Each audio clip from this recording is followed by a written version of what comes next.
A veces nos da pena decirlo, pero Él siempre tiene cuidado de sus hijos en todo momento.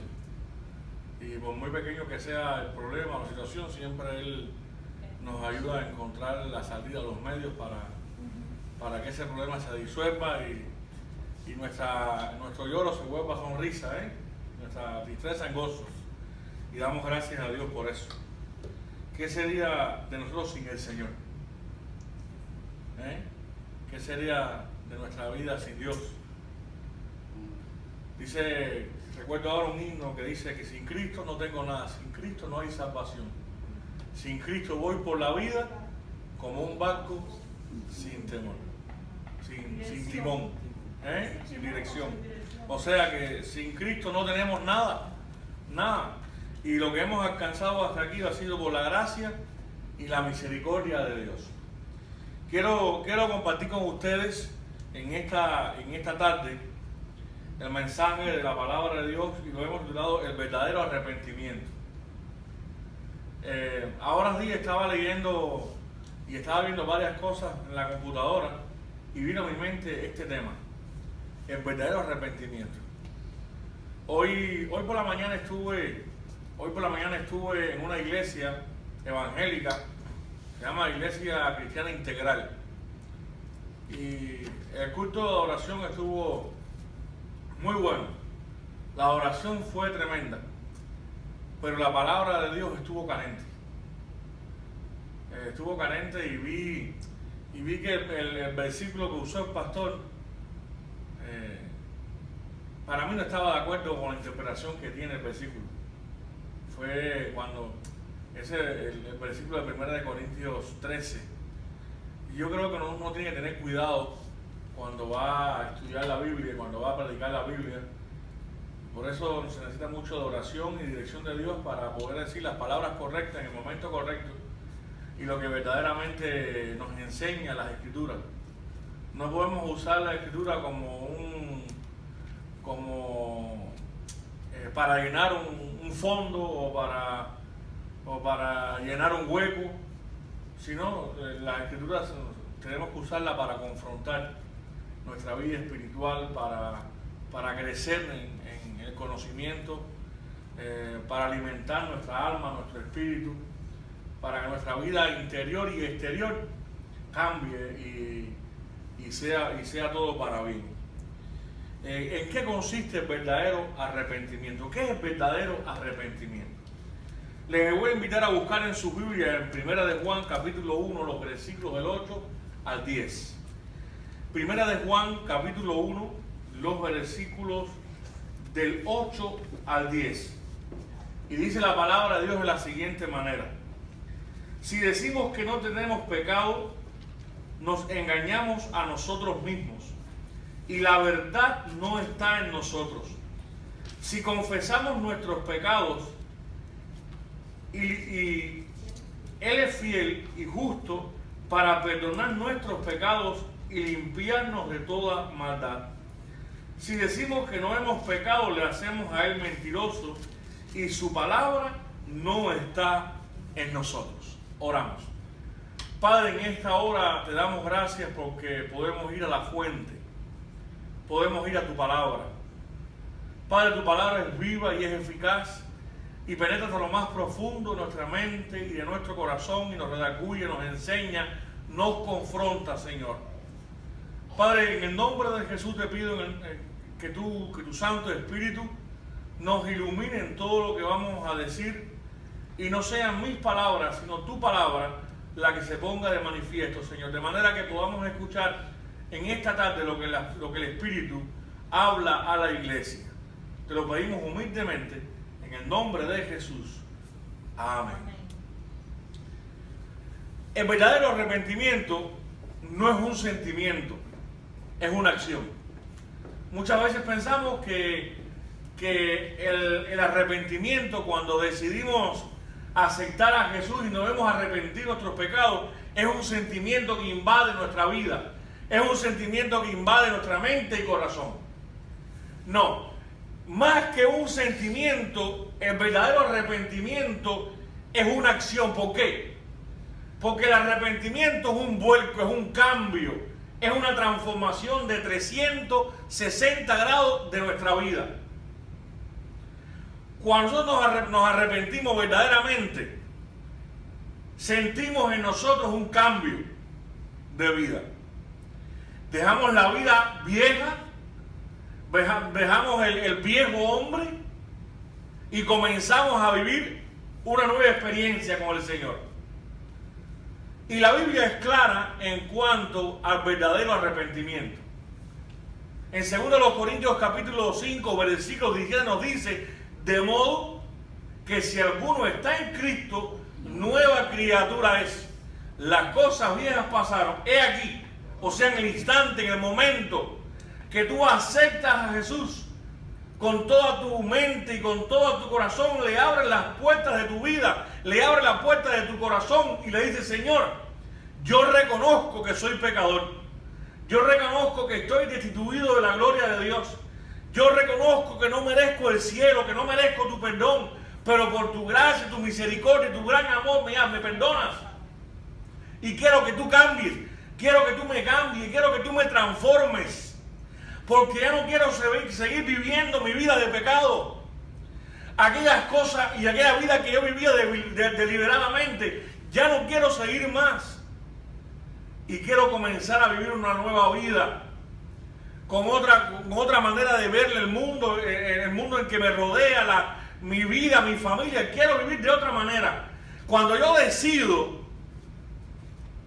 comenzar a vivir una nueva vida y me arrepiento de mi vida antigua y todo lo que viví sin Cristo, sin Dios, cuando yo siento un profundo asco y un profundo dolor por aquellas cosas que yo hacía que no agradaban a Dios, hay un cambio, hay una transformación en mi vida, hay un verdadero arrepentimiento. Si pensamos de acuerdo a la palabra de Dios, entonces nuestros sentimientos y nuestras opiniones se alinean con la palabra de Dios y nos conducen a la dirección correcta. ¿Por qué razón? Porque verdaderamente el arrepentimiento es un cambio de toda nuestra manera de pensar y de toda nuestra manera de vivir. Y eso es lo que enseña verdaderamente en cuanto al arrepentimiento la palabra de Dios. Porque cuando nos arrepentimos de nuestras faltas y pecados, queremos ser como el Señor, sin pecado. Claro, ya hay una consecuencia que tenemos que vivir. Ya hay consecuencias que tenemos que arrastrar para toda nuestra vida y que se ha venido arrastrando desde Adán, que es nuestra naturaleza pecaminosa. El hecho de que Cristo haya muerto en la cruz no nos quita de que somos pecadores. La muerte de Jesús en la cruz y la resurrección de Jesús entre los muertos nos ha justificado delante de Dios. Nos ha redimido delante de Dios. Y eso ha permitido de que Dios perdone nuestras faltas y nuestros pecados. Porque dice la Escritura que sin derramamiento de sangre no hay remisión de pecado, no hay perdón de pecado. Si queremos ser como Jesús, tenemos que tomar resoluciones en nuestras vidas. Tenemos que pedirle a Dios que nos ayude a actuar de otra forma. Tenemos que pedirle a Dios que nos ayude a obedecerle, a amarle, a serle fiel en toda nuestra manera de vivir. Por eso necesitamos a Dios para poder cambiar.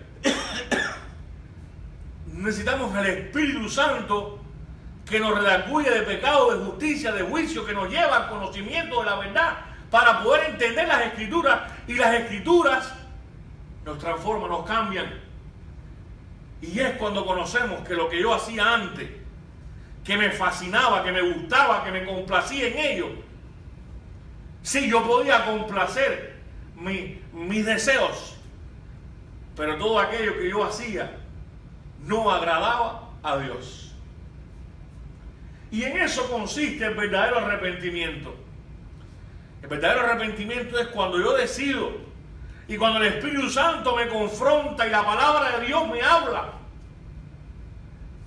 y yo reconozco mi condición. Yo reconozco mi pasado como un pasado lejos de Dios, como un pasado que no agradaba a Dios. Y hay consecuencias que tenemos que vivir.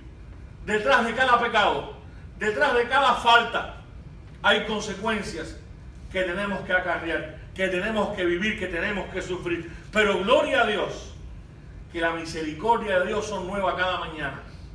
Y tan grande ha sido la fidelidad de Dios que no nos ha dejado huérfanos, que no nos ha dejado solos, que tenemos al Espíritu Santo que está con nosotros.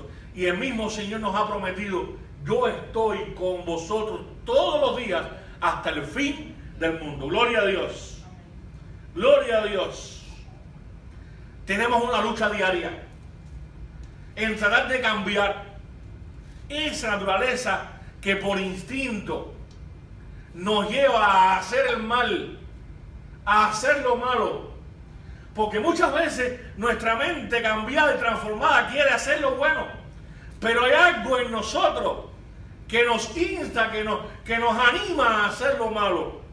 Por eso, como dije al principio en la clase, nadie dijo que la vida cristiana era fácil. Es una vida de sacrificio, es una vida de devoción, es una vida de cuidado, es una vida de resoluciones, es una vida de toma de buenas decisiones para mi vida espiritual, social, moral, familiar, en mi vida, en mi matrimonio, en todos los círculos al cual yo pertenezco. Dice la Escritura en 1 Juan 3:9: todo aquel que es nacido de Dios no practica el pecado, porque la simiente de Dios permanece en él y no puede pecar porque es nacido de Dios. Por eso el Señor Jesús le dijo a Nicodemo: os es necesario nacer de nuevo. ¿Saben por qué? Porque Nicodemo no comprendía cómo era esa transformación en su vida. Nicodemo no sabía que la transformación era espiritual. Por eso el Señor le dijo: lo que es nacido de la carne, carne es, y lo que es nacido del Espíritu, Espíritu es. Os es necesario nacer de nuevo. Os es necesario que tú vuelvas a crecer en el conocimiento, no del pecado que nos asedia, sino en el conocimiento de la palabra de Dios. Por eso el verdadero arrepentimiento comienza con el conocimiento de nuestra condición pecaminosa. Dice la palabra de Dios en Romanos capítulo 3, versículo 11: no hay justo, ni aún uno. No hay quien entienda, no hay quien busque a Dios. La condición humana sin Cristo era alejarnos de Dios. Y cuanto más nos alejáramos de Dios, mejor nos sentíamos. Porque es que nuestra vida vieja no era compatible con la voluntad de Dios, con la vida, con el plan que Dios tiene para la humanidad. Por eso, el Espíritu Santo, juntamente con la palabra de Dios, es quien confronta al hombre, es quien confronta al pecado, llevándolo al conocimiento de este. Es el Espíritu Santo quien confronta al pecador. Es el Espíritu Santo que nos da la sabiduría y el discernimiento espiritual para poder entender las Escrituras y llegar al conocimiento de que todas aquellas cosas que yo hacía y que no agradaban a Dios es pecado. Y no estaba en la voluntad de Dios.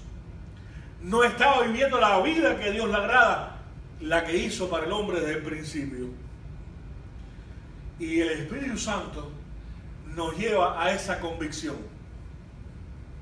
El Espíritu Santo nos revela nuestras faltas, nos convence de pecado. Y el arrepentimiento precisamente comienza con comprender en qué cosas nos hemos descarriado. Aquellas cosas que hemos hecho, que hemos desobedecido a Dios. Es el Espíritu Santo que nos ayuda en esa tarea. Por eso hoy me atrevo a decir que en la iglesia hay muchos convencidos